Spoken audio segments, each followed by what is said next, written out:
Bonjour et bienvenue à toutes et à tous. Nous sommes heureux de vous retrouver pour l'édition 2021 de notre événement Demain le textile au fil de l'économie circulaire.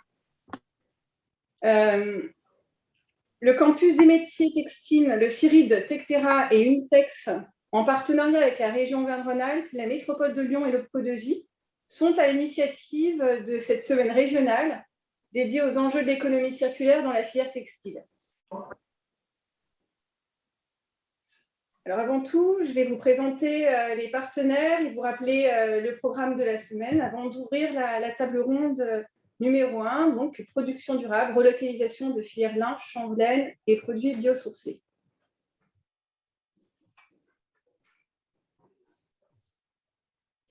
Alors, le campus des métiers textiles est le pôle d'excellence régional des filières de formation textile, mode, cuir et design labellisé par l'État. Le CIRID, association loi 1901 reconnue d'intérêt général et partenaire relais de la région sur l'économie circulaire. Il anime le réseau régional Éclaira. Tectera est le pôle de compétitivité de la filière textile française. Sa mission est d'accroître la compétitivité des entreprises par l'innovation collaborative. Unitex, donc mon organisation, c'est Unitex Auvergne-Rhône-Alpes, la plus importante organisation professionnelle régionale textile de France, qui fédère et représente l'ensemble des activités du secteur. Et les partenaires, donc la région Auvergne-Rhône-Alpes, la métropole de Lyon et l'OPCO2I, opérateur de compétences interindustrielles. Pour vous rappeler donc le programme aujourd'hui, donc nous avons ce webinaire relocalisation de filières lin, chanvre, laine et produits biosourcés. Donc du lundi au mercredi, 8h30 à 10h, des tables rondes thématiques en visio vous sont proposées. Chaque matin, donc les invités différents, entreprises du secteur, structures institutionnelles qui viennent partager leurs connaissances et expériences. Donc, mardi 12, valorisation des invendus et des chutes de production. Mercredi 13, business model innovant. Et nous clôturons les tables rondes par une table ronde en présentiel sur Polytech, vendredi 15 octobre à 11h sur le recyclage des textiles. Comme à l'année dernière, la semaine se clôture sur vendredi. Le vendredi, donc sur Polytech, par les rendez-vous d'affaires. Mais aussi nouveauté d'édition 2021, un hackathon, c'est-à-dire un challenge de créativité, sera lancé mercredi aux étudiants. Il s'adresse aux étudiants issus des formations textiles, ingénieurs, design, management, que vous voyez apparaître à l'écran, sur les grands défis de la filière, que ce soit production durable et valorisation des textiles.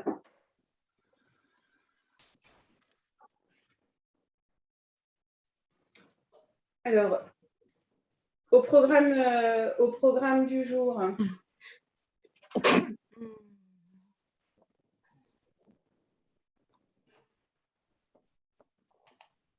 Là. Du jour, production durable, relocalisation de filières lin, chanvre, laine et produits biosourcés. Nous accueillons les intervenants suivants.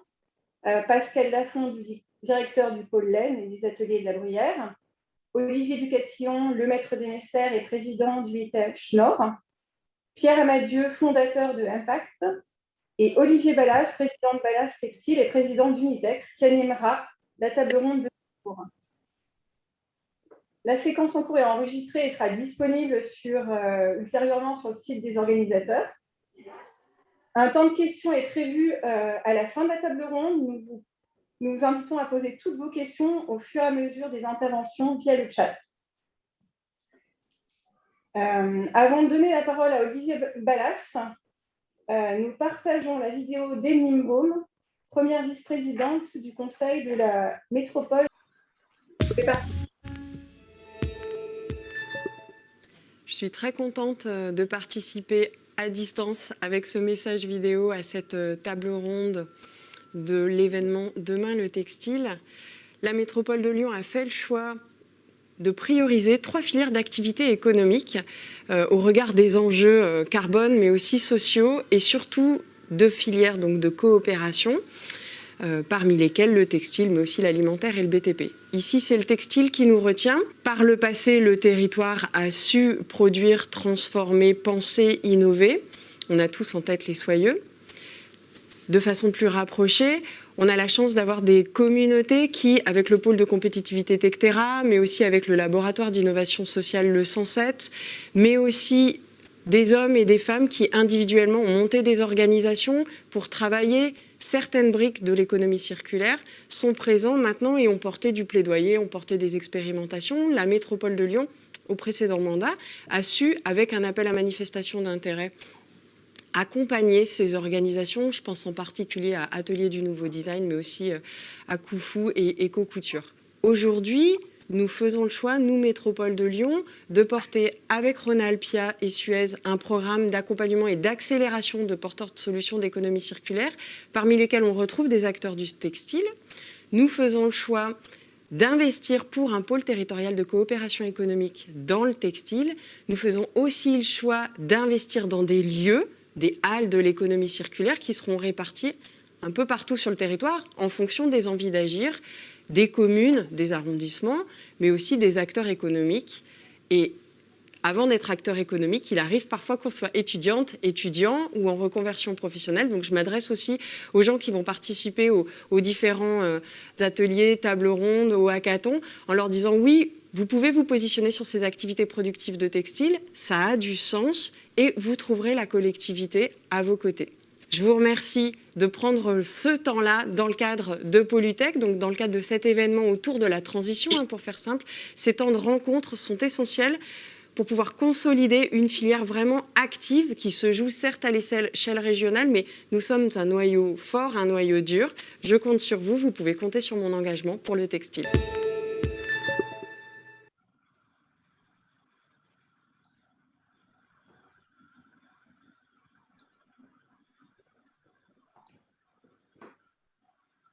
C'est bon, j'y vais? Oui, allez, je fais la transition. Merci Emeline, même si on n'est pas en direct avec Emeline. On a eu la chance de l'avoir aussi à nos côtés pendant notre salon de la semaine dernière, Textival, qui était justement sur l'innovation. Et dans l'innovation, il y a forcément le thème d'aujourd'hui, puisque ça fait partie des enjeux de demain. C'est trouver comment demain gérer notre industrie et lui donner toute sa puissance sur notre territoire. On parle de relocalisation, moi j'aime pas trop ce mot, j'aime bien parler de réindustrialisation. Notre objectif, c'est justement pas de relocaliser des méthodes industrielles qui pourraient être actuelles dans d'autres pays. Ces méthodes ne sont pas forcément vertueuses.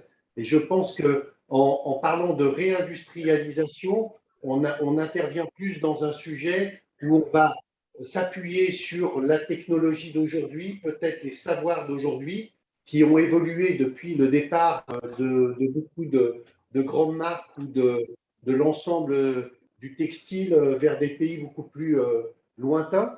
Donc aujourd'hui, c'est l'enjeu, c'est réindustrialiser la France, c'est donc retrouver une certaine souveraineté, c'est évidemment diminuer l'impact environnemental avec une énergie qui en France est peu carbonée grâce à une énergie plutôt propre. Créer de l'emploi, évidemment, c'est aussi un des enjeux. On va parler de quelques chiffres, donc je vais me permettre de baisser la tête et de lire parce que je ne les ai pas en tête tous, mais ce sont des chiffres importants. Donc aujourd'hui, il y a 87%, presque 90% du textile habillement consommé en France qui est importé. Ça s'est vu même dans des sujets importants comme les masques pendant la période de pandémie où au départ on fait appel à notre activité et puis très rapidement l'industrie s'est retournée à nouveau sur les importations. Donc il y a une sino-dépendance de notre pays qui est extrêmement forte. On le voit aussi par rapport aux produits chimiques, on le voit dans beaucoup d'éléments clés de notre filière et c'est bien sûr le cas de beaucoup d'autres filières. Donc, dans les points importants, je dirais qu'aujourd'hui, au travers d'une étude que nous avons faite et qui s'appuie sur une structure qui s'appelle Cycleco, qui a publié sur Sustainable début 2021 des éléments assez impressionnants. On se rend compte qu'aujourd'hui, un kilo de textile consommé en France, c'est l'équivalent de 54 kilos de CO2. Alors qu'un kilo de textile produit en France génère seulement 27 kilos de CO2. Donc, c'est moitié moins de produire dans l'hexagone les textiles qui seront consommés ensuite dans ce même hexagone.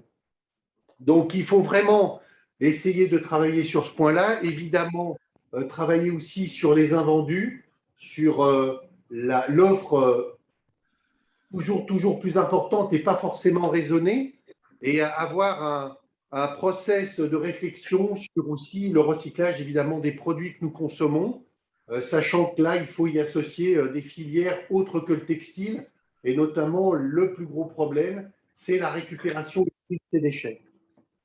Donc, pour moi, il est important aussi de ramener une empreinte carbone du textile par habitant. On pourrait, en faisant ce système-là, ramener l'empreinte carbone à 43 kg de CO2 au lieu de 442 kg de CO2 par an. Donc, c'est énorme. Grâce à cette relocalisation, on peut diviser donc par 7 les émissions de CO2. Et donc, on peut ainsi participer avec un facteur important. On parle d'un facteur 6, alors ce sont des termes très techniques, mais ça permettrait de limiter le réchauffement climatique aussi. Donc, c'est en ayant des actions territoriales dans plusieurs pays, puisque ce sujet-là, il ne faut pas le penser qu'en France, il faut le penser vraiment partout. Ça permet de réduire à l'échelle mondiale de 2 degrés le réchauffement climatique. Donc, consommer évidemment sur le territoire, consommer français, ben, ça permet aussi de développer les emplois.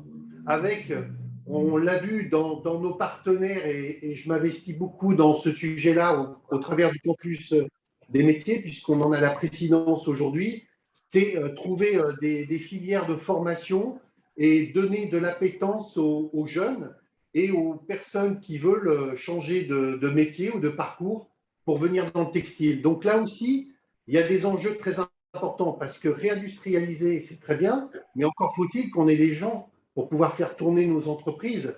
Et aujourd'hui, je pense que c'est un problème majeur que nous rencontrons aujourd'hui, c'est trouver de la main-d'œuvre. On le voit, il y a un redémarrage de l'activité. Rien que sur notre territoire Auvergne-Rhône-Alpes, on parle d'à peu près 1000 emplois et on parle sur le territoire national de 3000 emplois. Donc, c'est un enjeu extrêmement important. Rien ne se fera si notre filière ne retrouve pas ces lettres de noblesse et qu'elle ne démontre pas qu'elle est capable d'attirer pour demain des talents, que ce soit au niveau de l'échelle de la production et de toute la partie contremaître, gestion de production, mais aussi au niveau évidemment de l'ingénierie et de toutes les autres strates de l'emploi. C'est très important parce que, évidemment, c'est un combat que nous ne menons pas tout seuls. Les autres filières ont exactement la même problématique. Donc, ça va être, je me permets de le dire ainsi, ça va être au plus sexy d'entre nous de récupérer le maximum de personnes pour travailler dans notre filière. Aujourd'hui, l'objectif, c'est donc de développer notre production, donc de générer, si possible, 5500 tonnes de production supplémentaire en France, mais aussi d'économiser 140 000 tonnes de CO2. Donc, c'est des chiffres qui me donnent, moi, parfois le tournis, mais qui sont extrêmement importants. On a aujourd'hui un contexte qui paraît très favorable, avec un alignement de planète au travers de ce que sont en train d'essayer de faire nos dirigeants. D'abord, il y a évidemment le consommateur qui aujourd'hui, fort heureusement, s'intéresse au sujet et donc a envie d'améliorer le quotidien. Il y a aussi une évolution réglementaire avec la loi AGEC, la loi climat et résilience. Il y a un plan de relance qui est soutenu aujourd'hui qui peut permettre aux entreprises de prendre des virages pour l'économie et donc pour notre industrie. Il faut absolument réduire la dépendance à des ressources d'approvisionnement lointains. Maintenant, encore une fois, c'est pas simple. Donc, il y a des gens qui ont commencé, et des groupes relativement forts qui ont commencé à aller dans ces sujets-là, le lin, la laine, le chanvre. Donc, il y a aussi des réflexions sur les produits biosourcés qui peuvent amener une activité avec une agriculture non plus alimentaire, mais qui pourrait servir à notre culture. Donc, il y a vraiment des sujets qui sont importants de tracer, de travailler. On est au début des sujets. Évidemment, nous sommes sur des exemples qui ne sont pas encore des exemples, ils sont en cours de construction et en cours de maturation. C'est important parce qu'on doit les soutenir et au travers de ces temps forts, c'est le moyen justement de les soutenir. Donc, je vais m'arrêter de parler. Je suis un garçon assez bavard, mais je vais m'arrêter de parler pour laisser la parole à Pascal Lafont, donc, qui est directeur des ateliers de la Bruyère et du pôle laine, et qui structure la filière laine sur le territoire du pays de Saugues, situé dans le département de la Haute-Loire. C'est ça. Pascal, est-ce que vous pouvez nous dire comment cette filière qui avait disparu a pu reprendre vie sur le territoire? Alors, en fait, pour retracer l'histoire, il faut juste que je retrace vite fait l'histoire de notre structure. En fait, je dirige les ateliers de la Bruyère. C'est une structure d'insertion, en fait, à l'origine par l'activité économique, qui s'intéresse à la laine, alors qui existe depuis 1992 et qui s'intéresse à la laine dans les années 2000. On crée un atelier de feutrage de laine de mouton. À l'origine, ce n'est pas du tout pour développer la filière. À l'origine, c'est vraiment pour être un support à l'insertion par l'activité économique. On met en place des passerelles vers l'emploi où on aide les personnes qui sont en difficulté à reprendre pied avec le travail. Donc, on cherchait une activité qui pouvait, utiliser une ressource locale. Donc, sur le territoire de Saugues, on est dans le cœur du Gévaudan, en Haute-Loire, le confin entre le Cantal, la Lozère et la Haute-Loire, donc la montagne. On a des moutons depuis tout le temps, hein, c'est une agriculture ovine. Donc, le choix s'est porté sur la laine. Transformons la laine, faisons-en un produit. Et pour aller simple, on a fait du feutre parce que c'est la technique qui était réalisable de manière artisanale, sans beaucoup d'investissement, sans beaucoup de moyens, et puis qui consommait de la main-d'œuvre. Donc, on a fait tourner cet atelier et puis on a mis un peu le doigt dedans. Ça nous a intéressés. On avait des relations avec l'ancienne filature Laurent, qui avait un petit lavage, un micro-lavage et qui fait du matelas. Il y avait à côté de nous une bonnetterie sur le déclin. Il y avait une ancienne filature de peigné. Donc, c'est comme ça qu'on a commencé à faire des coopérations économiques entre nous et qu'on a créé un pôle territorial de coopération économique qu'on a appelé le pôle laine, pour voir comment à la fois travailler sur la filière en local, alors vraiment que chez nous, hein, on n'est pas un pôle régional, on est à petite échelle, on est dans l'artisanat, mais on a mis un petit peu le doigt dans la petite industrie. Et ce pôle a une double vocation. Il y a une vocation sur le développement de la filière laine, dans ses volets production, avec les éleveurs, avec les transformateurs, avec tout cela. Et puis, il y avait aussi le volet sauvegarde des patrimoines matériels et immatériels. Et donc, c'est comme ça qu'on s'est intéressé plus particulièrement au lavage de laine.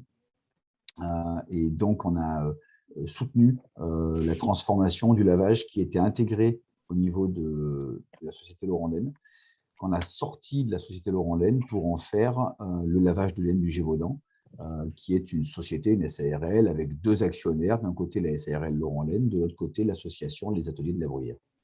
Donc, la société lavage de laine du Gévaudan est intégrée dans le pôle de coopération, le pôle laine, et grâce à cette société de lavage, eh ben, on peut être la tête de pont d'une filière qu'on a relocalisée à notre échelle sur du travail à façon pour des éleveurs et des petits créateurs. Donc, ça nous permet en fait de proposer une solution filière intégrée pour pas mal de personnes. Alors, elle n'est pas exhaustive, hein, elle ne peut pas l'être dans la filière laine. Dans le textile, vous savez qu'il y a beaucoup de phases différentes. Souvent, on dit la filière laine, mais on devrait dire les filières des laines. parce que c'est assez, il y a tellement de métiers particuliers. Donc, pour l'instant, ce qu'on arrive à proposer chez nous en local, c'est de recevoir la laine d'un client. Donc, ça peut être, c'est parfois des startups, c'est souvent des groupements d'éleveurs, des petits créateurs, des petites unités aussi, des petits faiseurs qui nous envoient de la laine en suin. Et on leur lave la laine, on la carde, on la transforme en matelas, en couette ou en feutre. Et on peut aller jusqu'au produit fini. Alors, on ne fait pas tous les produits finis parce que sur le territoire, on n'a pas de filature. On n'a bien sûr pas de peignage puisqu'il n'en reste plus qu'un seul. Et on est confronté justement à ce souci de redéveloppement de la filière avec des opérateurs qui ont un peu disparu. Et donc, à ce titre-là, la société de lavage de laine du Gévaudan est la dernière, la seule en France capable de traiter des lots assez conséquents, de faire du travail à façon. Et la question se pose de son développement ou de son essaimage. Alors, on n'est pas resté dans notre coin, puisque même si on est un pôle, comme je le dis depuis tout à l'heure, on est un petit pôle, on a intégré d'autres dynamiques. On est membre fondateur du collectif Tricolore avec Pascal Gautran. Et pas plus tard que la fin de semaine dernière, on a eu la bonne nouvelle de savoir que le collectif Tricolore était soutenu par le ministère de l'Agriculture pour son développement qui va être d'un côté un travail de coopération entre acteurs, mais aussi qui va sans doute permettre des financements de certains opérateurs, notamment, je pense au lavage, au peignage, aux filatures, pour arriver à offrir assez de choses. Tout cela est assez intéressant et assez enthousiasmant. Reste après toujours la question de savoir si le marché sera là, si les marques seront là pour soutenir ces faiseurs, qui reste anecdotique par rapport à ce qui se passe ailleurs dans le monde. Merci Pascal. Je pense qu'il y a deux choses importantes dans ce que vous avez dit. D'abord, le dernier point qui est extrêmement important, c'est la bonne nouvelle que vous avez aujourd'hui des soutiens. Donc, il y a une écoute. Cette écoute est aujourd'hui stratégique. Il faut savoir qu'il y a quelques années, en France, l'industrie, c'était un gros mot pratiquement. Donc, on a pu le voir par la pandémie qu'effectivement, notre industrie est extrêmement importante sur le paysage.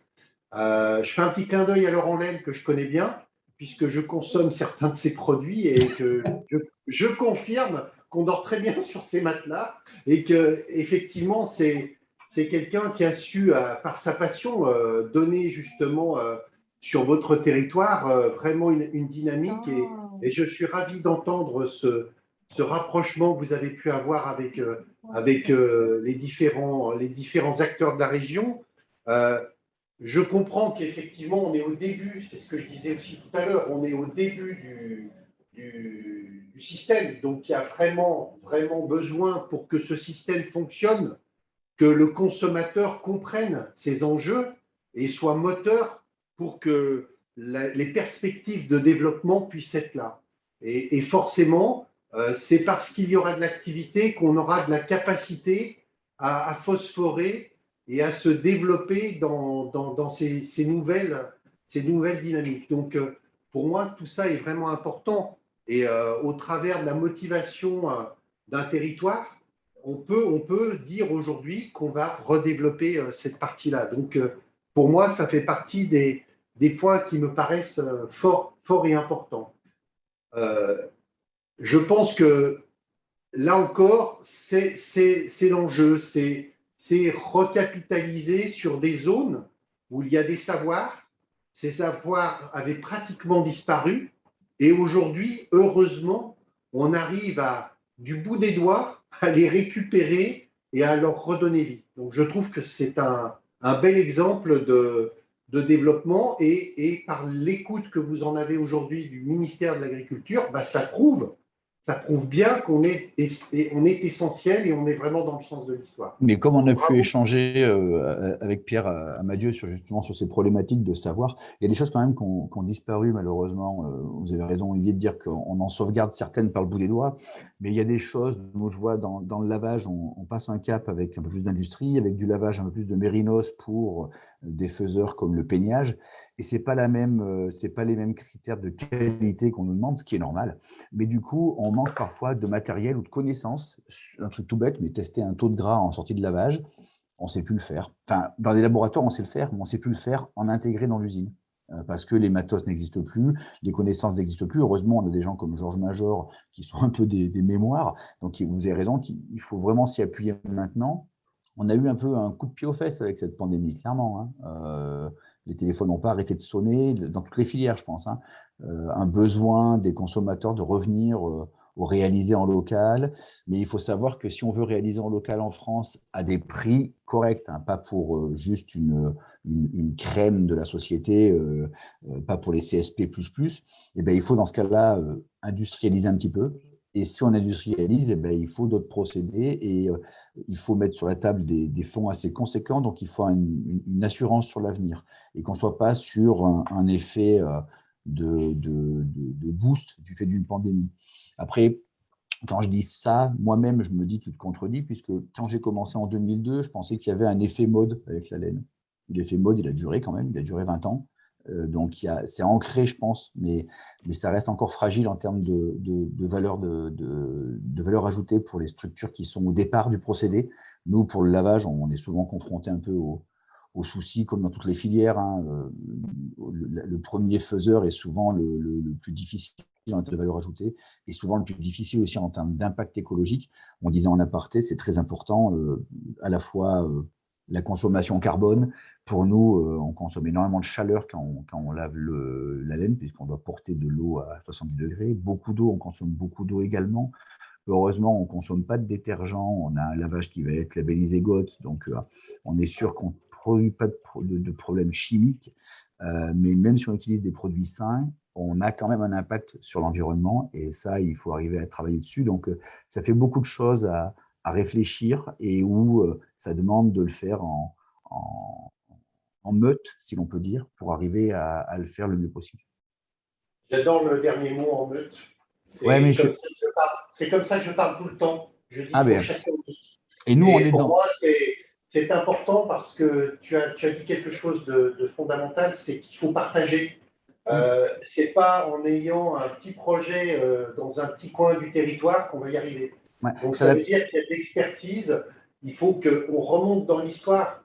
C'est-à-dire que le textile, il y a 100 ans, c'était le premier employeur de France. Donc il y a beaucoup de régions qui ont des savoirs sur ces métiers-là et il faut absolument que les fédérations, les syndicats que nous représentons aujourd'hui, et je vais laisser la parole à Olivier Ducatillon, mais je pense qu'on a un rôle à jouer, c'est-à-dire qu'il faut absolument que sur ces projets, avec les pôles de compétitivité, on soit en capacité de donner une dynamique et qu'on puisse être facilitateur de relations et de relais intellectuels sur les projets.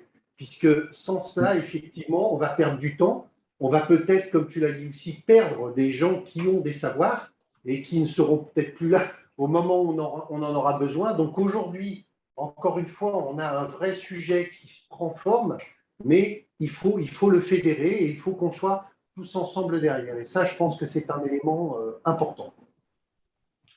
Je vais laisser, alors je te remercie Pascal pour ton intervention. Merci. Je vais faire une transition vers mon homologue du Nord, Olivier Ducatillon, qui est là pour nous parler de la filière lin. Donc c'est une filière aujourd'hui qui, elle aussi, se rapproche de la filière agricole française pour réintroduire la transformation de la fibre de lin en fil. On est un des plus gros producteurs et malheureusement de plantes, mais pas forcément de fils et de tissus. Donc il y a plusieurs projets en cours. Il y a évidemment le maître de Mester associé à la coopérative Natup en Normandie, dont va nous parler Olivier. Il y a également d'autres initiatives qui sont à saluer, comme celle d'Emmanuel Lang en Alsace, Afilin dans les Hauts-de-France, le collectif L'Impossible. Donc, on sent que là aussi, autour de cette filière, il y a un véritable dynamisme. Donc, parle-nous de cette dynamique, Olivier. Quels en sont les enjeux? Quel est le potentiel du marché?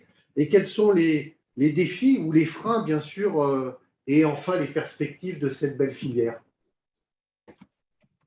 Avec ton micro. Merci beaucoup, Olivier. Beaucoup de choses à dire déjà par rapport aux éléments que vous venez d'apporter et qui sont riches et qui demandent beaucoup de réflexion et d'action derrière. Avant tout, merci. Merci, Olivier, de m'avoir invité, mais j'ai envie de dire d'avoir invité les Hauts-de-France et la filière lin à cette table ronde. C'est un peu le symbole de ce que tu disais avant. Je pense que si le Covid a apporté quelque chose de positif, c'est de prendre conscience que tout seul dans son coin, on n'arrivera à rien et que c'est un peu ensemble, main dans la main. Alors, je sais, il y en a qui vont dire, ça y est, c'est très idéaliste, c'est très fleur bleue pour encore faire un parallèle avec le lin. Mais oui, j'ai encore la naïveté de croire qu'on peut être idéaliste et qu'on peut envisager qu'ensemble, on ira plus loin et on pourra faire on sera beaucoup plus efficace si on bosse ensemble. Donc, l'invitation des Hauts-de-France en Auvergne-Rhône-Alpes, je pense que c'est tout un symbole et c'est tout le symbole de cette collaboration qui s'instaure avec Olivier et avec d'autres régions ou fédérations pour s'attaquer aux enjeux qui sont multiples. Vous les avez décrits. Sur les chiffres, je me permettrai de rebondir parce que vous avez vu que c'est quand même des chiffres assez frappants et très intéressants. Et n'oublions pas une chose dans l'empreinte environnementale et le bilan carbone. Il y a deux choses qui sont fondamentales. Il y a la partie transport et il y a la partie type d'énergie utilisée pour la production.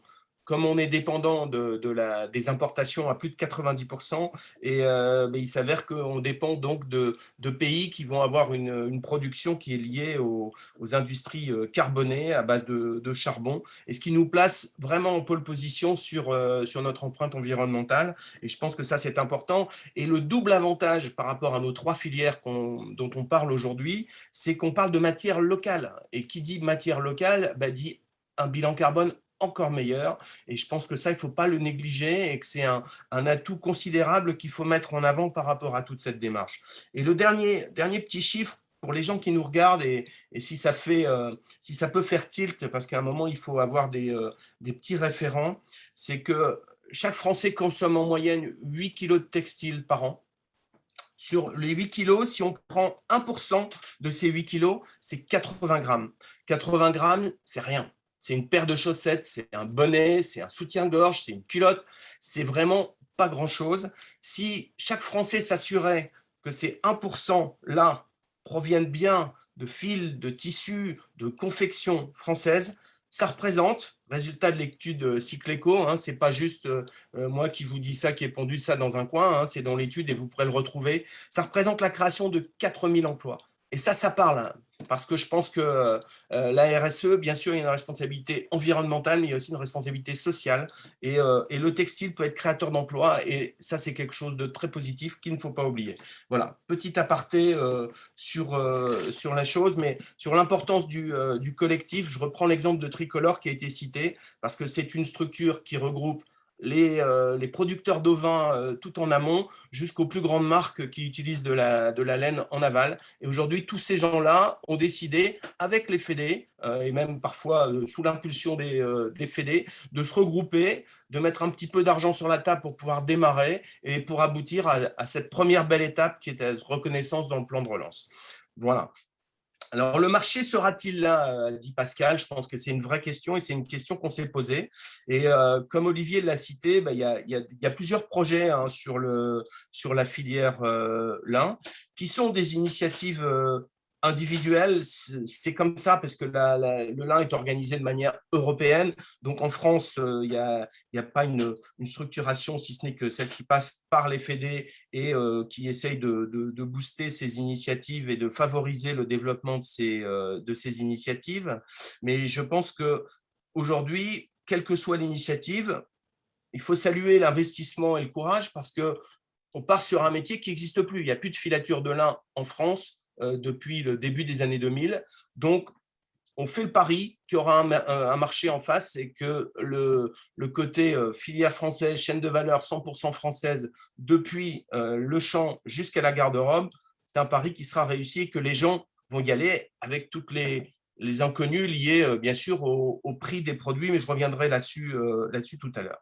Contexte général, Olivier l'a évoqué, la France représente 80% de la production mondiale de lin.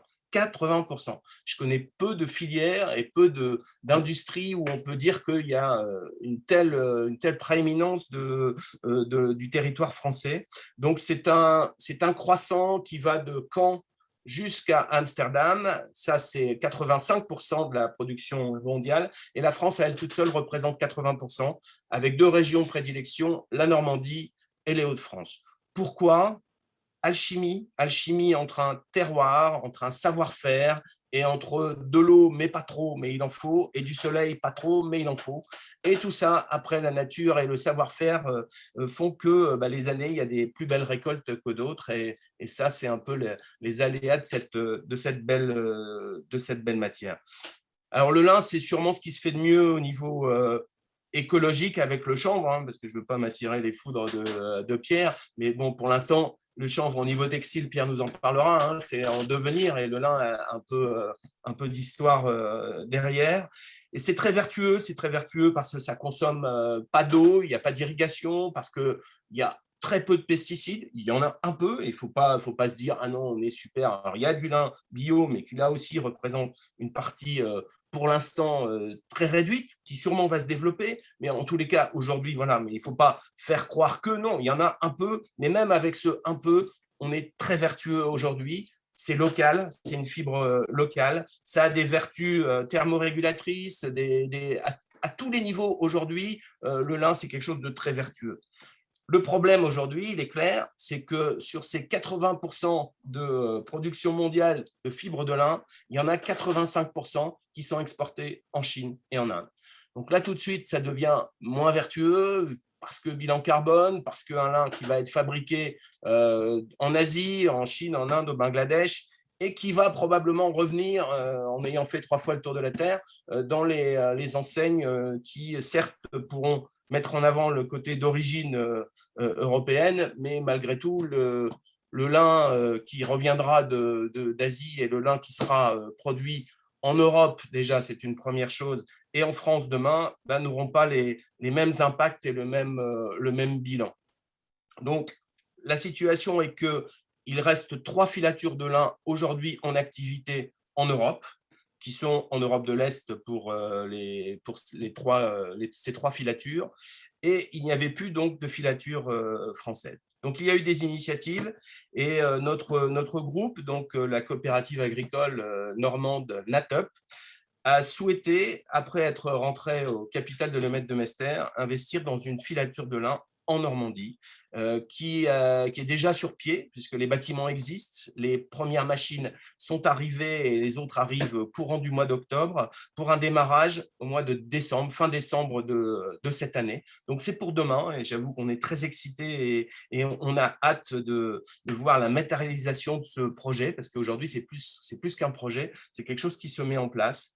Et là, comme je disais tout à l'heure, aujourd'hui, la chaîne de valeur 100% française, c'est plus un fantasme, c'est plus un rêve, c'est du champ.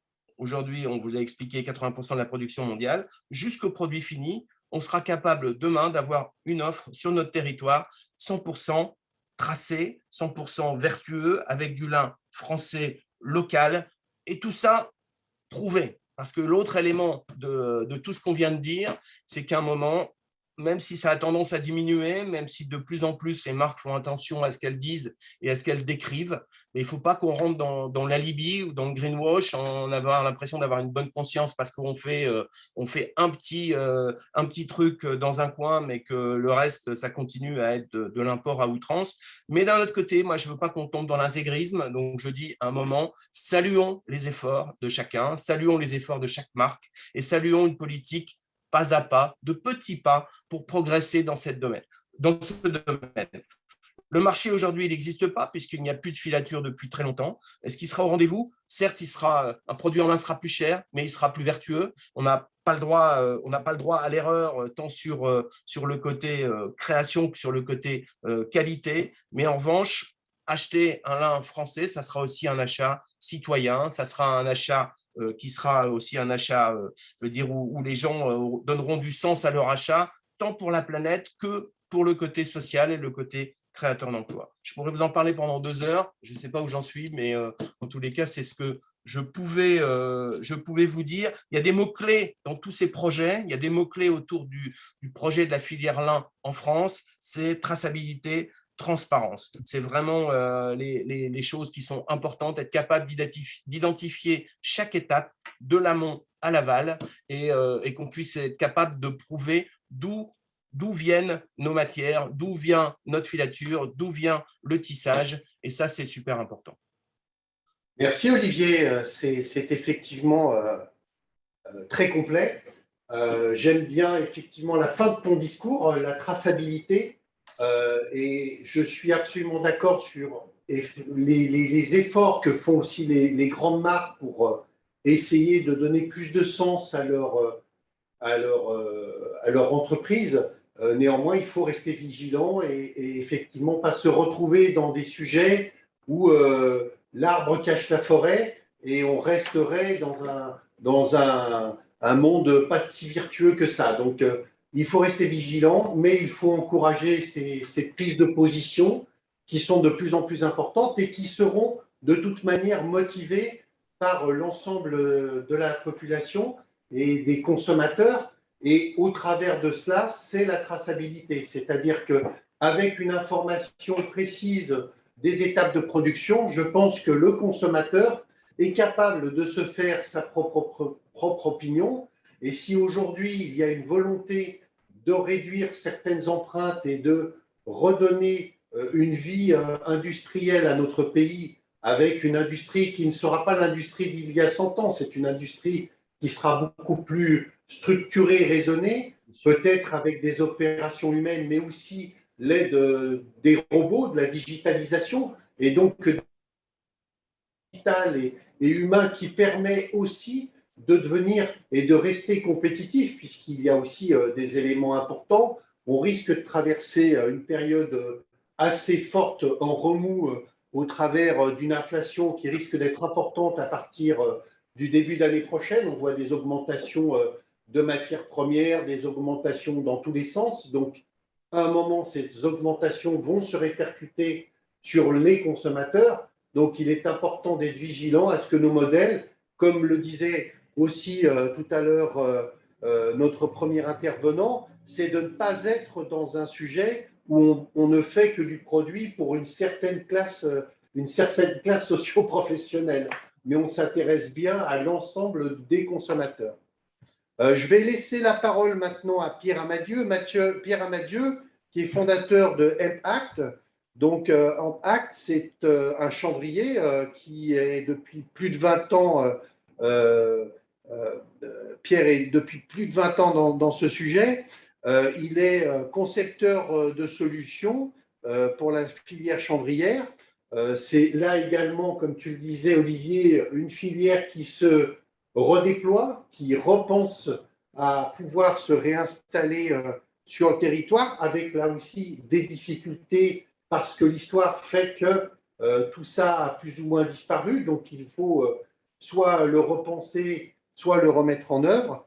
Donc, est-ce que tu peux nous dire un petit peu, Pierre, où on en est sur la culture du chanvre en France? Quelles en sont les perspectives et les solutions industrielles pour le demain, pour justement redonner une activité sur les territoires au travers de la transformation des fibres de chanvre? Plus de 20 ans, tu disais, c'est vrai que ça fait mal quand on y réfléchit, hein, ça fait du temps qui passe. Désolé, j'appuie là où ça fait mal de temps en temps. Merci. En tout cas, merci de m'avoir invité. Et donc oui, je suis chanvrier depuis plus de 20 ans. J'ai cultivé du chanvre bio au démarrage il y a 20 ans. Puis il manquait d'outils pour transformer les pailles de chanvre et notamment pour extraire les fibres textiles. Donc, je me suis investi sur le niveau de la machine pour extraire et valoriser les fibres longues de chanvre. Pour les aspects textiles, c'est essentiel. Aujourd'hui, le marché le demande. C'est le premier marché qui est prêt. Mais il y a aussi le marché des biomatériaux et les fibres longues de chanvre peuvent apporter des services intéressants dans le renforcement des biocomposites, géotextiles et tout type de biomatériaux. Donc aujourd'hui, l'industrie textile se réinvente. Il y a des excès qui ont été commis depuis des dizaines d'années dans ce secteur d'activité qui est fortement présent dans l'économie et dans l'impact de l'économie sur notre durabilité, sur nos écosystèmes. Donc l'industrie textile se réinvente, elle cherche de nouvelles matières, notamment pour suppléer au synthétique, pour suppléer à un coton peut-être un peu trop industriel, un peu trop polluant. Et le chanvre est au nombre de ces matières. Donc c'était important d'être quand même là avant pour commencer à travailler le sujet. Et en fait, moi, la SAS Impact s'inscrit sur 100 ans de non-industrialisation. On parle de réindustrialisation, mais le chanvre aujourd'hui, c'est 100 ans de non-industrialisation, ce qui représente quand même un gisement d'innovation relativement important. Et c'est sur ce gisement d'innovation que l'on s'inscrit. C'est-à-dire qu'on travaille à Impact à remettre au goût du jour les savoir-faire les plus avancés qui datent du 19e siècle sur la production du chanvre textile et de les adapter au contexte agricole du 21e siècle et aux attentes des marchés et des acteurs de l'industrie textile de ce 21e siècle. Donc, en gros, on fait une remise à jour. Et cette remise à jour, on s'inscrit en tant que nous sur devenir constructeur mondial de machines textiles, donc pour la préparation des fibres de chanvre textile. Et on est un peu dans une course, puisque dans quelques mois, en juin 2023, va avoir lieu le salon ITMA, qui est le plus gros salon de la machine textile au monde, qui se tient tous les 4 ans. Et pour nous, c'est une opportunité à saisir, c'est un gros challenge d'être là avec nos équipements. Donc aujourd'hui, on a mis en service une ligne de défibrage pilote, donc la première étape de transformation, et on s'appuie sur ça pour lancer notre développement. Alors c'est vrai qu'on construit les machines, mais aussi dans un premier temps, on les exploite pour les optimiser, pour les rendre plus performantes, plus efficaces, et donc on se positionne en transformateur des matières chanvre pendant les 2-3 premières années, et on va alimenter le marché textile à travers l'étape suivante qui est donc la filature, la préparation à la filature. On évoquait tout à l'heure les peignages du mortier, mais également ensuite les filateurs qui peuvent être présents sur le territoire européen et d'autant plus fort qu'on pourra le faire avec des opérateurs inscrits sur le territoire français. Merci Olivier et bravo d'avoir lancé ce challenge de réintroduire une filature en France avec d'autres, Safilin, on citait aussi la filature à Emmanuel Lang, donc c'est vraiment extra. Notre développement de machines s'appuiera sur le développement parallèle de filature et d'outils de préparation à la filature.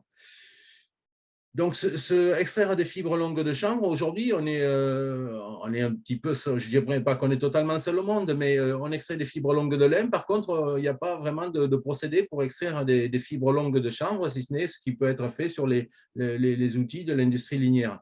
Donc, pour ça, on travaille à développer une gamme complète pour rendre cette culture facile d'accès aux agriculteurs. On travaille sur le développement d'une récolteuse spécialisée. Donc, ensuite, il y a l'outil de première transformation, le défibrage.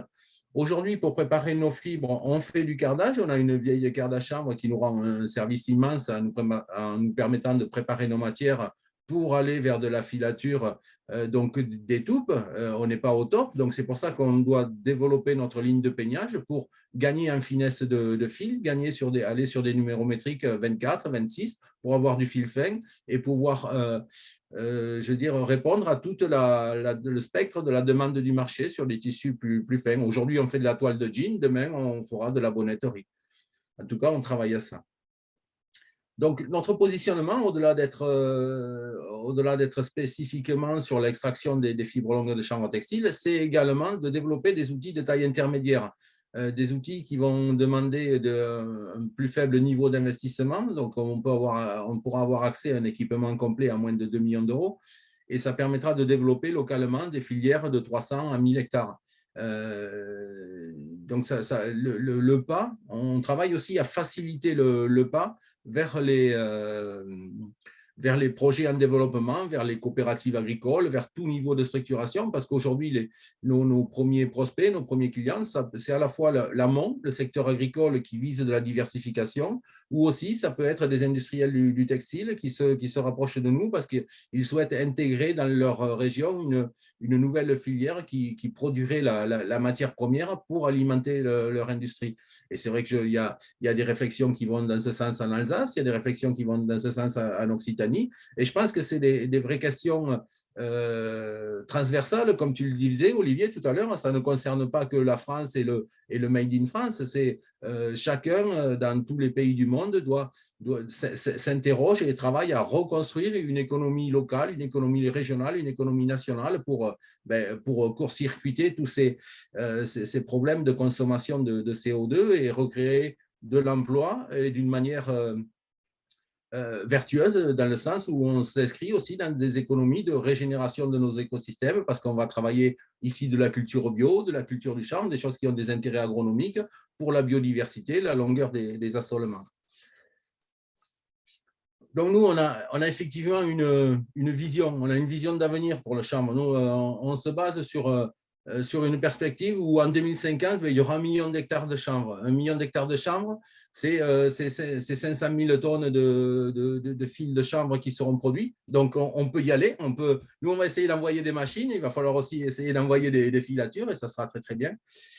Et donc, ces filières-là, c'est 1 million d'hectares de chanvre. Si on fixe 15, aujourd'hui, c'est la mesure qui est donnée, 15 tonnes d'équivalent CO2 par hectare de chanvre, mais ça sera 15 millions de tonnes d'équivalent CO2 fixés par an. Et ça, c'est là où je dis qu'on s'inscrit dans une économie vertueuse, une économie de régénération des écosystèmes, parce que c'est notre pierre à l'édifice. Chacun apporte la sienne, mais c'est vrai qu'on doit reconstruire le monde de demain un petit peu différent. On a développé des outils et on n'est pas dans une recherche de prouesse technique. Je dirais que plus notre recherche, c'est de réaliser une prouesse économique. C'est d'abord d'aller rechercher les meilleures valeurs ajoutées de cette plante, de ce chanvre, que ce soit pour du textile ou que ce soit pour du renforcement de biocomposites. Et notre démarche, c'est de créer, de développer des industries, certes, nos clients, mais sur des territoires d'une manière beaucoup plus transversale, en multipliant le nombre d'unités de production, en les dispersant sur le territoire, plutôt qu'en essayant de développer des industries qui vont être des industries de concentration pyramidale, un peu le principe du 19e siècle. Il y a des choses en quoi on renonce. Aujourd'hui, on doit être agile, on doit savoir s'adapter au monde. Tous les territoires ont besoin de retrouver autonomie et résilience, et tous les acteurs ont besoin d'acquérir des niveaux de prospérité, c'est-à-dire que tous les acteurs d'une filière, ça se construit ensemble et chacun doit pouvoir en vivre dignement, en vivre heureusement et pouvoir réinvestir ensuite derrière pour continuer à développer de nouvelles solutions. Parce qu'aujourd'hui, on est vraiment à l'ère du biosourcé. Le pétrole, c'était avant, on en utilise encore, on en utilisera encore longtemps, mais il est grand temps et nos sociétés prennent le pas vers l'utilisation de plus en plus massive de matières biosourcées. Donc, notre démarche au bout de tout ça, avec nos outils, c'est de susciter un redéploiement industriel sur les territoires, sur la base, donc, pour nous, de notre spécificité, l'extraction des fibres et la valorisation des fibres longues de chanvre.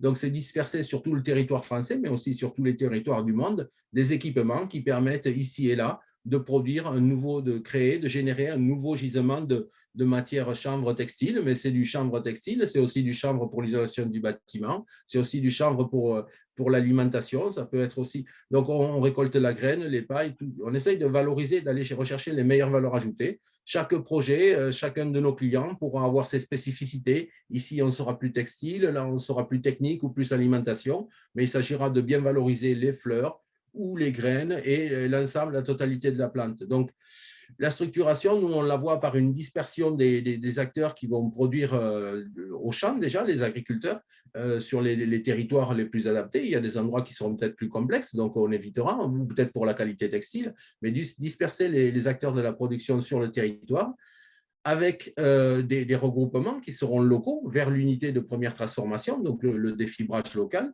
Ensuite, ce défibrage va produire un gisement de matière relativement important, d'autant plus que le réseau deviendra plus dense et plus resserré.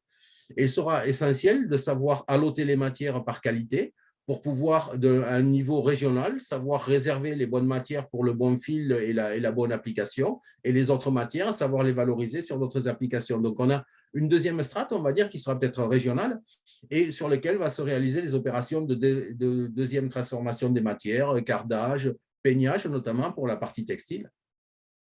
Et ensuite, à un troisième niveau, la filature qui est grande consommatrice de fibres préparées et où on a besoin aussi, au niveau de la filature, d'un minimum de concentration d'outils, d'un minimum de concentration de personnel pour être efficace d'un point de vue économique. Donc, ce troisième niveau de structuration sera la filature, où on va avoir un niveau de concentration régionale ou nationale des matières, qui seront ensuite redispersés vers tous les fils, qui seront ensuite dispersés vers tous les opérateurs de la région, du local, du national, de l'européen, voire ailleurs. On peut aussi imaginer continuer à avoir des échanges internationaux, même si on n'en fait pas notre raison première, mais ça peut être tout à fait intéressant. Cette organisation de filières-là, c'est une idée, c'est une image, une proposition ou une vision. Maintenant, l'avenir nous dira ce qu'il en sera, et l'avenir se construira dans une stratégie des petits pas ou dans une stratégie des grands pas. Mais tout ça reste à construire. Je pense qu'il faut le construire sur les bases qui doivent construire notre avenir, plus de durabilité, plus de partage, bien entendu, et aussi une vraie conscience sociale, à la fois sociale et environnementale. Merci. Merci Pierre.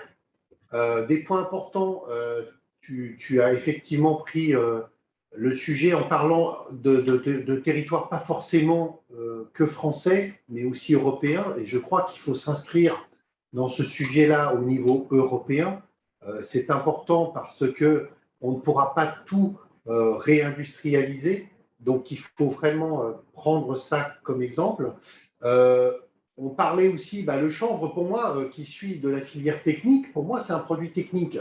D'abord, on parle de fibres longues, donc ce sont des sujets qui permettent d'obtenir de la résistance et certaines fonctions techniques. On a d'ailleurs certains pays qui sont déjà un peu plus avancés sur le sujet, comme le Canada, qui a redéveloppé une filière chanvre qui est aujourd'hui utilisée par l'armée canadienne. Il faut savoir que les équipements de l'armée canadienne sont faits pour certains à base de chanvre. Donc, il est clair que c'est une fibre comme le lin qui a des vertus au-delà de la mode et comme la laine, puisque là aussi on parlait d'un effet mode qui finalement n'est pas forcément un effet mode. On a des fonctions techniques sur ces produits qui est indéniable. On parle de thermorégulation, on parle de résistance, peut-être de résistance mécanique, mais aussi de résistance thermique, donc des sujets qui viennent pour renforcer ce que tu appelles les biomatériaux. Sur ce dernier point, sur les biomatériaux et toute la partie biosourcée, on parle effectivement aussi de ces fils biosourcés qui, pour moi, ont un intérêt, ont un attrait important, avec aujourd'hui une problématique, c'est leur coût. Peut-être parce que justement cette filière nécessite d'être redéployée. Il y a effectivement un enjeu important par rapport au sujet recyclé, c'est qu'aujourd'hui, une partie du sujet recyclé s'appuie sur d'autres filières, et notamment on le voit par rapport aux produits post-consuming, par exemple sur la partie bouteilles plastiques. Il faut savoir qu'à terme, les bouteilles plastiques, on va avoir beaucoup de mal à s'approvisionner en bouteilles plastiques, étant donné que les fabricants de liquides, de soda notamment, ont la possibilité aujourd'hui de réutiliser les bouteilles. Donc, ça veut dire que la matière va se raréfier. On a un sujet aussi, on parle aussi de pré-consumer sur l'industrie, notamment du fil, par rapport à des méthodologies qui sont du déchet de l'industrie qui fabrique la matière première. Là aussi, à un moment, le processus risque d'être complexe. Donc, pour moi, il y a des étapes dans la partie industrielle du recyclé. Je ne parle pas de la récupération des matières de produits finis, où là, il faut continuer à travailler sur une filière qui récupère ce qui a été consommé, mais plus dans la partie industrielle. Et pour avoir discuté avec des grands filateurs européens, il y a un vrai sujet, une vraie réflexion là-dessus. Donc, je pense que le biosourcé fait partie de ces éléments-là. Alors, on parle de biosourcé, le mot bio, bon, c'est là aussi, il faut faire attention. Hein, on est sur des sujets où il y a quand même encore un peu de chimie, hein. Donc ce n'est pas tout à fait bio. Mais ça reste un point important. Pour moi, on doit orienter nos activités et notre réflexion sur un mix de tout ce qui vient d'être présenté et qui nous permettra demain d'avancer plus sereinement sur un travail en transverse avec l'agriculture, avec d'autres secteurs comme la chimie qui, elle aussi, va devoir se remettre en question, hein. On a des réglementations de plus en plus complexes à gérer sur les produits chimiques, avec une normalisation, en tout cas une réglementation riche qui avance avec des enjeux et des processus qui vont être de plus en plus durs pour pouvoir peut-être… alors, il ne faudrait pas que cette vertu tue notre industrie non plus, c'est pour ça qu'il faut être vigilant. Il y a des points durs qu'il faut gérer de façon transversale et bien intégrer une notion de transfert de technologie. Donc, je pense que par rapport à ces éléments, il faut effectivement que le biosourcé et les biomatériaux soient dans l'air du temps. Pour moi, c'est la solution entre guillemets finale. Il va y avoir des axes intermédiaires, comme effectivement la récupération de certains déchets ne venant pas forcément de notre industrie pour les réintégrer dans notre industrie. Mais pour moi, ce sont des périodes ou des phases de transition.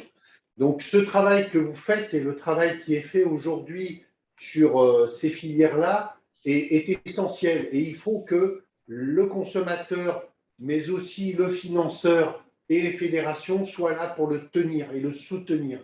Donc, c'est en parlant, c'est en communiquant, c'est en partageant que nous arriverons à avancer. Et c'est fondamental qu'aujourd'hui, cette action que nous avons avec ces tables rondes est importante, mais il va falloir aller beaucoup plus loin pour que nous soyons encore beaucoup plus entendus. Je trouve que nous sommes encore dans une phase d'écoute encore assez restreinte et assez recentrée sur notre profession. Et il faut vraiment que là aussi, on travaille sur des éléments de communication. Olivier ne me contredira pas sur ce plan-là, puisque avec l'UIT, nous travaillons pour essayer de donner vie à toutes ces envies, tous ces projets, on le disait tout à l'heure, on parlait de courage. On a des chefs d'entreprise qui n'hésitent pas à tout mettre sur la table pour que ça avance. Donc, il faut les aider et il faut qu'on soit avec eux et qu'on soit structurant. Notre rôle n'est pas, en tant que fédération, de les financer, mais c'est vraiment de les structurer et de les accompagner dans une capacité à se faire mieux connaître, à pouvoir communiquer. Donc, au travers de toutes ces filières, je pense qu'on peut arriver aujourd'hui à trouver des solutions pérennes pour notre industrie. Voilà, j'en ai fini. Je vais clôturer cette table ronde. On va passer dans un temps de questions. Donc, vous êtes j'espère que vous avez pu avoir des informations, mais peut-être que vous avez des questions ou peut-être que vous avez besoin de mieux comprendre certains enjeux. Donc, nous sommes à votre disposition pour répondre à vos questions.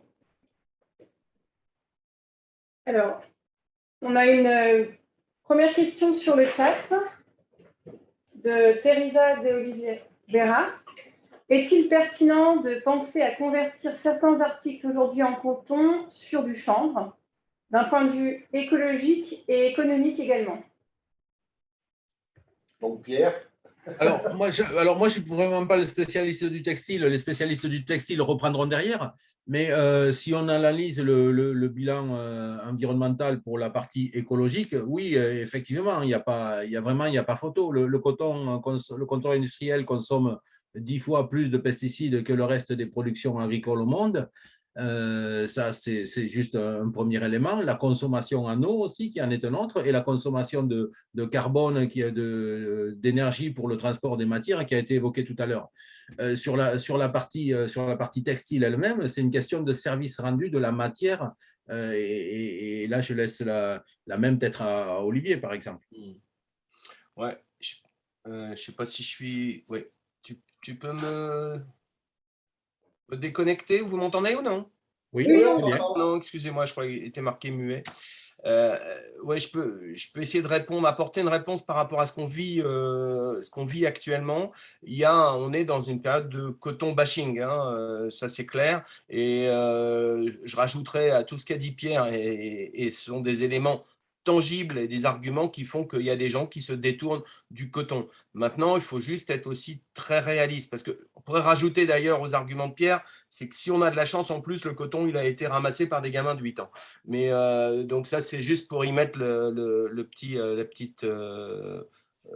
petite goutte supplémentaire.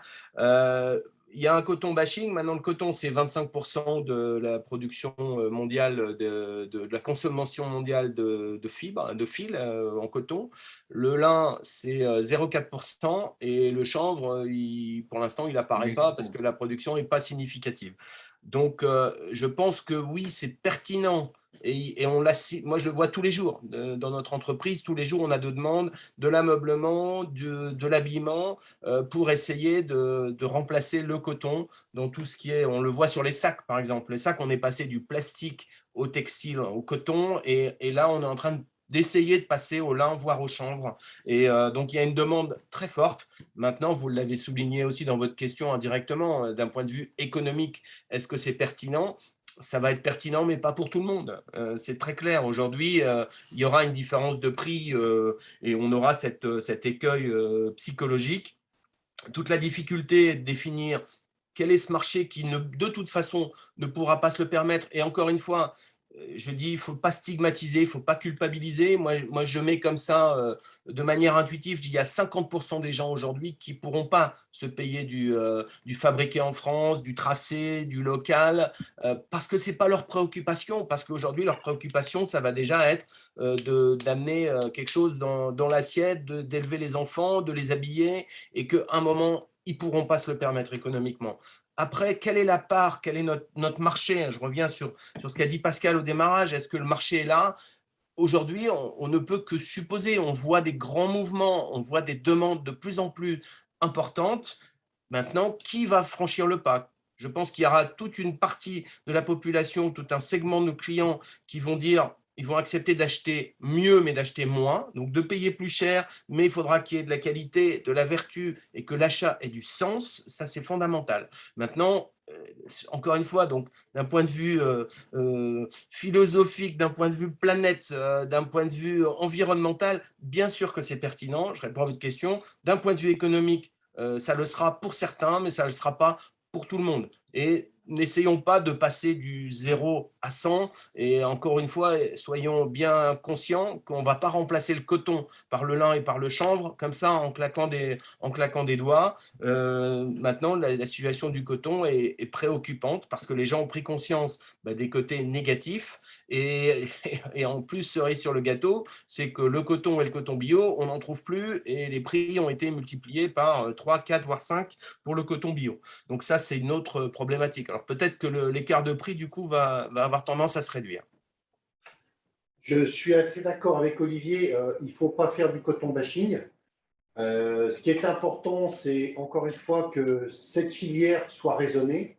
Il y a aujourd'hui des organismes qui permettent de donner une traçabilité à cette filière. Donc, c'est important que de toute manière, on n'appuie pas. C'est la violence des décisions qui peut être problématique. On ne peut pas passer de tout à rien et de rien à tout. Donc, il faut vraiment que les choses s'équilibrent. Et tout a une place, je pense, sur la planète et dans l'économie. Il faut savoir que ces cultivateurs de coton sont aussi un élément de la planète sur lequel il est important qu'il y ait une économie. Ces perspectives-là sont importantes puisqu'aujourd'hui, on le voit et on l'entend, et ça me fait un petit peu peur d'ailleurs. On voit des grands noms du sport, par exemple, qui disent qu'ils vont se retirer de certains pays du jour au lendemain. Ça peut avoir des impacts mondiaux relativement forts, c'est-à-dire qu'on peut se retrouver dans des pays qui, du jour au lendemain, avaient une économie et n'en ont plus parce qu'on ne leur donne pas le moyen de faire les transitions. Donc, encore une fois, c'est la difficulté de notre monde actuel, hein, c'est le monde du clic. on a l'impression qu'en faisant oui, non, et en changeant de pôle, on va résoudre tous les problèmes. Et ce n'est pas comme ça que ça va se passer. Donc, il faut rester sur une stratégie appuyée avec des valeurs sur lesquelles on va pouvoir demain travailler et construire. Donc, je dirais que sûrement le coton a des performances, sûrement le chanvre en a d'autres et le lin en a d'autres. Il faut que tout ça puisse vivre ensemble et qu'on ait des équilibres relativement maîtrisés entre les deux, entre toutes ces activités. Donc pour moi, il y a ce qu'on appelle aujourd'hui les filières responsables, où on va être sur pas forcément du bio, mais au moins une politique RSE et une politique sociétale dans certains pays. Il faut aussi avoir ça autour de nous. Comme le disait Olivier, on ne pourra pas habiller tout le monde et tout le monde ne pourra pas accéder à tout ce que nous sommes en train de mettre en place. Il y a des activités qui sont en train de revenir. Je cite souvent un exemple, c'est dans notre région une usine 4.0 qui a été mise en œuvre pour la chaussure par un acteur important de la filière qui s'appelle Chamatex, qui s'est associé à des fabricants de chaussures comme Salomon, Millet et Babola, qui font des produits chaussants plutôt techniques. La première chose qui a été mise en avant de lancer l'usine, c'est les coûts. C'est le cost killer qui est passé par là en disant économiquement, quelle solution on peut remettre en place en France pour que ça fonctionne et pour qu'il y ait de la consommation. Aujourd'hui, c'est un pari qui a l'air d'être réussi, mais ça ne s'adressera pas non plus à toute la population. Et encore une fois, il faut passer par une automatisation, une industrialisation. Plus on sera automatisé, plus on arrivera à être compétitif et plus on pourra associer l'humain et la machine dans une politique RSE. On ne va pas reconstruire des usines comme il y a 100 ans. Voilà. Il y a une deuxième question, je crois. Alors, de Gaëtan Artaud, quid de l'économie sociale et solidaire, ESAT, entreprises adaptées pour participer à la transition, réorganisation des filières? Là, je veux bien aller si vous voulez. Oui, on allait vous donner la parole. Alors, comme je vous le disais, je dirige avant tout une structure d'insertion pour l'activité économique. Et je suis membre de la CRES, la Chambre régionale d'économie sociale et solidaire, Auvergne-Rhône-Alpes. Tout à l'heure, Olivier donnait l'exemple de Chamatex. Si je ne me trompe pas, Chamatex s'est implanté dans la Drôme, à Romans ou à Valence. L'Ardèche. D'accord. À côté d'Annonay. Voilà. Et je pensais que c'était la Drôme, c'est pour ça. Mais j'ai cité cet exemple-là, mais quand la personne parle des ESAT ou des entreprises adaptées, l'ESS a toute sa place dans ces problématiques-là. Nous, c'est l'exemple. Franchement, la renaissance de la filière chez nous, c'est pas se jeter les fleurs que de dire qu'elle est venue au sein de l'ESS. S'il n'y avait pas eu l'ESS comme acteur, on ne l'aurait pas fait. Ailleurs, je pense à Romans, à mon collègue Christophe Chevalier sur toute la dynamique autour du cuir, il a été très actif aussi. Mais à côté de ça, l'ESS, c'est comme n'importe quelle économie, qu'elle soit du BTP, du textile ou autre, elle est diverse et variée, donc les ESAT et les entreprises adaptées auront la place qu'ils voudront avoir. C'est juste ça. C'est-à-dire que faut pas croire que tout vient de l'ESS ou que tout vient de l'industrie textile ou que tout vient de l'industrie aéronautique. C'est divers et varié, donc c'est selon ce que les organismes et les structures, et donc du coup les personnes, arrivent à mettre en œuvre et la volonté qu'ils ont. Donc je pense que l'économie sociale et solidaire là-dedans a toute sa place, clairement, soit comme instigateur, soit comme faiseur, soit comme aidant. Et d'ailleurs, c'est ce que je trouve assez sympathique, moi, je trouve de plus en plus. On arrive vraiment à… J'ai eu une époque où on ne travaillait pas vraiment dans la main entre entreprises de l'économie sociale et solidaire et entreprises de l'économie, on va dire, marchande.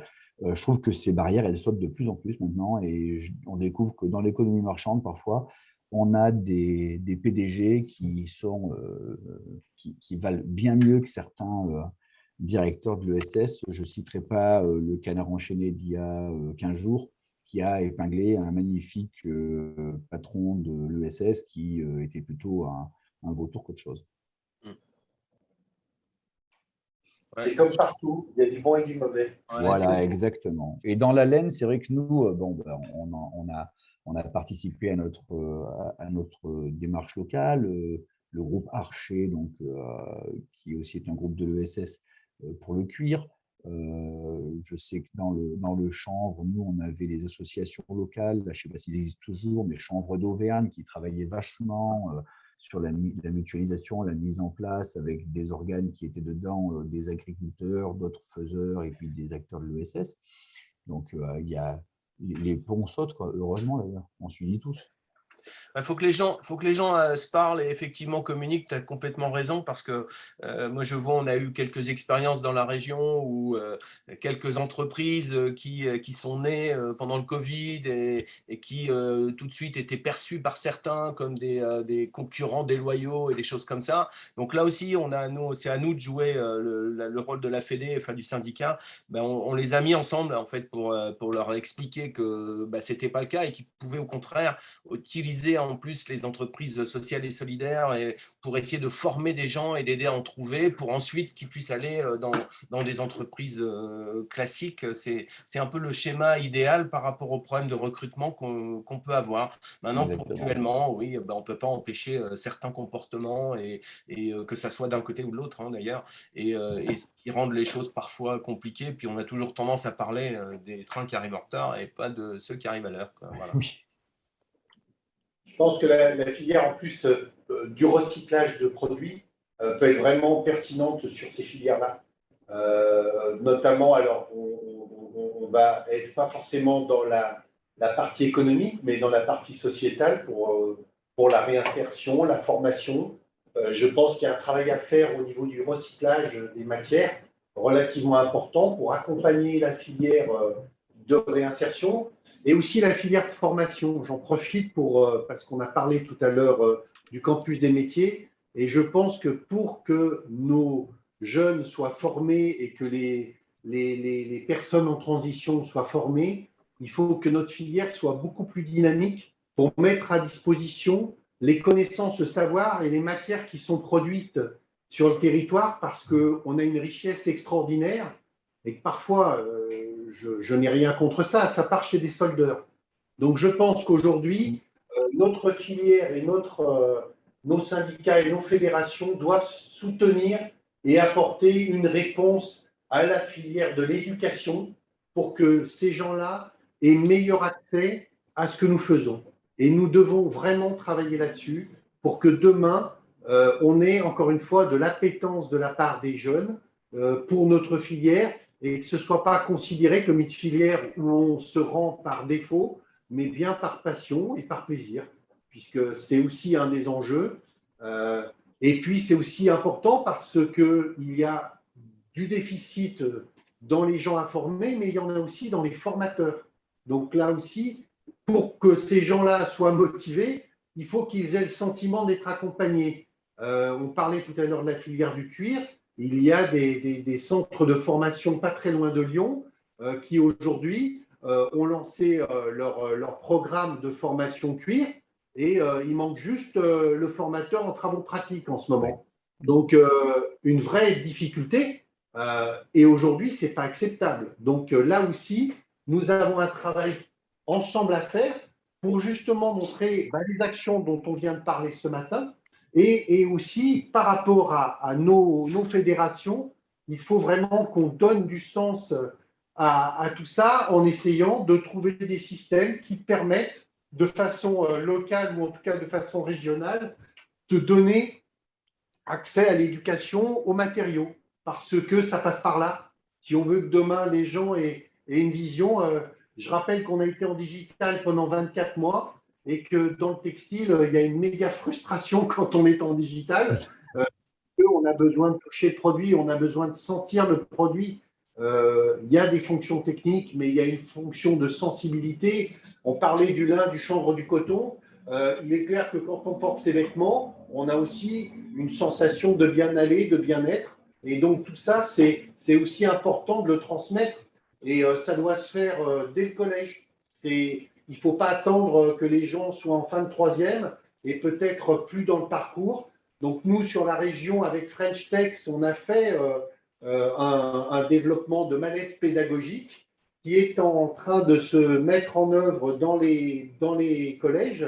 Donc on met en place ça et je souhaite ardemment que ces mallettes ne restent pas que dans la région Auvergne-Rhône-Alpes, mais soit bien utilisé dans l'ensemble du territoire. C'est les professeurs de SVT qui ont mis en place cette mallette. Donc, c'est en plus de ça 2 professeurs. Hein. Il y avait un professeur de SVT et un professeur de je ne sais plus quoi. Mais je retrouverai. Mais en tout cas, c'est pour vous dire voilà, qu'on avait vraiment un besoin. Il y a eu vraiment, en plus, un partage. Ça a permis aux professeurs d'échanger entre eux sur cette matière. Et je pense que ça aussi, ça fait partie de ce qu'on est en train de construire. On ne pourra rien construire si demain, il n'y a pas d'humains, s'il n'y a pas des forces qui ont envie d'aller dans cette filière. Donc ça fait partie des choses qui sont fondamentales. La région Auvergne-Rhône-Alpes nous accompagne beaucoup pour financer l'industrie. Le Grand Lyon, la métropole aussi. Donc, profitons encore une fois de ces ouvertures qui donnent du sens à ce qu'on est en train d'essayer de faire. Juste une question, Olivier, sur cette mallette, justement. Comment on peut faire pour que les collèges de notre territoire l'utilisent? Il faut que ce soit les profs de SVT qui fassent une demande au rectorat. Comment ça marche? En fait, on a monté un groupe j'ai rencontré il y a 15 jours les directeurs des écoles. Donc, il y en avait de ta région aussi, il y en a d'un peu partout, et c'est d'essayer effectivement, il faut questionner le campus, dire que tu es intéressé ou qu'un lycée ou un collège est intéressé. Et nous, on est en train, parce qu'on avait fait 10 mallettes, et j'ai demandé d'en refaire 10 parce qu'on est déjà à 12 demandes. Et s'il faut en faire 10 et s'il faut en faire 50, on en fera 100, on en fera ce qu'il faudra. Mais ce qui est clair, c'est que les premières mallettes sont déjà disposées et on en manque déjà. Donc, ça veut dire qu'en plus de ça, les professeurs ont compris qu'il y avait un intérêt pour montrer de façon très basique, mais au moins de montrer où en est notre filière, de montrer aussi qu'on est dans l'habillement, mais pas que. Encore une fois, le lin, le chanvre, la laine, ça peut s'utiliser dans d'autres secteurs que l'habillement. Et ça, c'est fondamental aussi. Aujourd'hui, on a un nombre de métiers pour lesquels le textile n'est plus une filière verticale, mais bien une filière transversale, dans lequel vous allez être un composant dans plein de sujets. Donc, ça peut aller de l'automobile, de l'aéronautique. C'est vraiment important qu'on puisse aller vraiment dans tous les sujets. Par rapport à cette mallette, elle est effectivement en collaboration avec l'éducation. Par contre, je pense que de toute manière, si elle plaît, elle s'étendra à tous les sujets. Ce qui est important, c'est que s'il y a de la demande, on puisse, l'expliquer, la présenter, et deux, que vous puissiez en avoir pour toute demande, que ça soit un outil pertinent pour les gens. Donc, il n'y a vraiment pas de sujet. Il faut vraiment se rapprocher du campus des métiers. On vous donnera peut-être les coordonnées, mais ça permettra de faire un lien parce que tous ces projets-là, ils ont besoin d'une structure humaine. Pour compléter la question de Gaëtan Artaud était réservée à l'éducation, n'hésitez pas à vous rapprocher du service emploi-formation d'Unitec pour échanger, pour échanger sur ce sujet. J'aimerais rebondir là-dessus, sur la question de la formation. Si on doit effectivement, on vise à produire des machines, mais des outils, c'est rien sans les gens qui les conduisent. Aujourd'hui, j'ai entendu Olivier qui disait qu'on manquait de gens pour être formés, on pouvait aussi manquer de formateurs. On a aussi des savoirs à reproduire, hein, des dizaines d'années de désindustrialisation ou de départ de l'industrie, des dizaines d'années de non-production du chanvre, par exemple. On a aujourd'hui besoin de reproduire ces savoirs avant de pouvoir les transférer. Mais tout l'enjeu du changement d'échelle, du global au local et d'un local qui va se développer pour prendre une nouvelle réindustrialisation des territoires, ça passera d'abord par notre capacité à produire ces savoirs et à les transférer. Absolument. Et c'est pour ça que les formateurs, je pense que la formation professionnelle doit beaucoup plus se mixer avec la formation classique. Et c'est un peu l'enjeu aussi des directions d'école aujourd'hui, c'est qu'il faut qu'il y ait l'expérience de certains au service des nouveaux, pour que justement il y ait ce monde de l'entreprise qui ne soit pas avec une certaine image, mais qu'on revienne bien sur l'image actuelle du monde de l'entreprise, et ce qui permettra aussi aux formateurs de venir se témoigner, puisque les formateurs, ce qui peut être intéressant, c'est qu'ils aient aussi une activité industrielle, ou en tout cas une activité en cours. Et dans le cuir, c'est bien la problématique, départ à la retraite et personne derrière. Donc il faut vraiment que ce savoir-faire ne soit pas perdu. Donc il y a les processus, les savoir-faire qui sont à capitaliser, peut-être à numériser, hein, puisque aujourd'hui, quand on rentre dans des usines ISO, on a aussi ce sujet-là, c'est-à-dire à un moment aussi de formaliser peut-être certains savoir-faire pour ne pas les perdre. Je rappelle que nous sommes des êtres qui ont une force par rapport à certains autres êtres sur cette planète, c'est que nous avons l'écriture, et que l'écriture, c'est ce qui permet de transmettre. C'est ce qui a fait que certaines populations n'ont pas pu survivre dans l'histoire. Par exemple, les Indiens, il n'y avait pas d'écriture, et c'est des gens qui n'ont pas su transmettre les valeurs et tout ce qu'il y avait dans le passé. Donc, il faut peut-être numériser, digitaliser, donner un moment et un temps d'investissement sur comment capitaliser sur le savoir de ceux qui sont en train de partir et qui n'auront peut-être pas tout de suite de successeurs. Et je trouve que ça, c'est quelque chose d'important, effectivement, Pierre. C'est clair. On va devoir clôturer. Hein. Cette table ronde était passionnante. Je vous remercie vraiment de nous avoir écoutés. Il y avait un nombre de participants important. Pierre, Pascal, Olivier, vous faites partie des gens qui sont en train d'écrire l'histoire. Donc, c'est important aussi que vous puissiez vous exprimer le plus souvent possible. Donc, on essaiera de faire en sorte que ces interventions soient répétées et répétées le plus souvent possible, sans aucune modération. Bonne chance à vous pour ces projets qui sont à des échelles plus ou moins avancées, mais en tout cas, on sent qu'il y a une envie et que c'est très structuré. Ça, c'est aussi important. On ne parle pas dans le vide, on parle avec des gens qui ont des plans bien aboutis et dans lesquels c'est en train de se positionner. On va avoir une nouvelle intervention, donc je vais laisser une nouvelle table ronde, donc je vais laisser Anne-Cécile présenter la prochaine table ronde qui aura lieu demain. Tout à fait. Alors, au nom de tous les organisateurs, merci à votre mobilisation à cette table ronde. Pascal Lafont, Olivier Ducatillon, Pierre Amadieu, ainsi que Olivier Vallas pour son éclairage sur les biosourcés et l'animation de la table ronde. Nous tenons aussi à remercier l'ensemble des participants au webinaire et nos partenaires, la région Auvergne-Rhône-Alpes, la métropole de Lyon et l'OPCO2I pour leur soutien. Pour rappel, le webinaire a été enregistré et sera disponible sur les plateformes des organisateurs, comme l'ensemble des webinaires. Donc demain, nous vous donnons rendez-vous pour une table ronde qui s'intitule « Valorisation des chutes de production et des invendus ». Nous accueillerons Audrey Bornard, responsable communication marketing chez Agibier, François Vallée, directeur communication chez Commerceau, Claire Averne, cofondatrice de Les Hirondelles, Emmanuelle Ledoux, directrice de l'Institut national de l'économie circulaire qui animera la table ronde, et Thibaut Kless, fondateur de Ratio.